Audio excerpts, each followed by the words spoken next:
It says, then proclaimed a fast there at the river of YaHuWaH, to humble ourselves before our Elohim, to seek from him the right way for us and our little ones and all our possessions. So here Ezra speaks very highly of the idea of fasting, which is the word Tsom in Hebrew, Tsom. And Tsom, he says that they humbled themselves. It says, I proclaimed a fast. He proclaimed a Tsom here at the river of YaHuWaH to humble ourselves. That is the word Anah.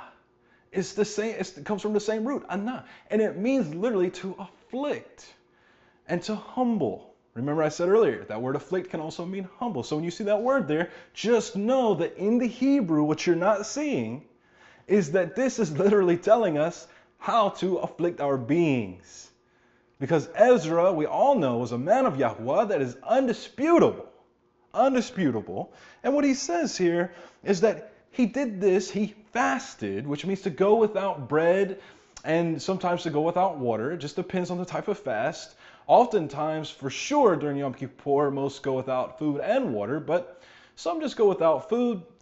Some, have a hard time with that, so they have to have maybe a little something, but they still afflict themselves. They're fasting. They're not going through all the motions. They're not, decorating the body and focused on vanity and focused on the flesh and focused on feeding the body and all these things. They're focused on YaHuWaH. They're focused on his judgment. They're focused on the fact of how solemn and important this time, this one moment in history is. It's so important. So they focus on that.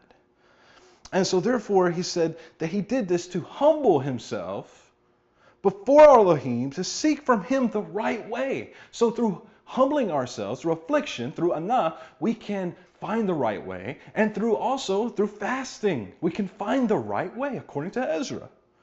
To seek from him the right way for us and our little ones and all our possessions. And be assured that YaHuWaH showed them the right way.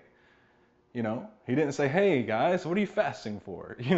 Why are you, no, he didn't say it. So we have to take scripture in the entirety of the context, because we're going to get to a verse in a moment that's going to, some people use to try to say, well, you shouldn't fast. Yom Kippur has nothing to do with not going, not eating. That's a ritual of man. That's some type of tradition of man. People have different theories out there, but we know what the Hebrew is teaching. We can go there, we can look at it for ourselves, and that's what the purpose of this teaching is, to go there and to look at it for ourselves.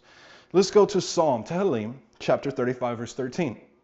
It says, but I, now this is David speaking now, when they were sick, put on sackcloth. I humbled my being with fastings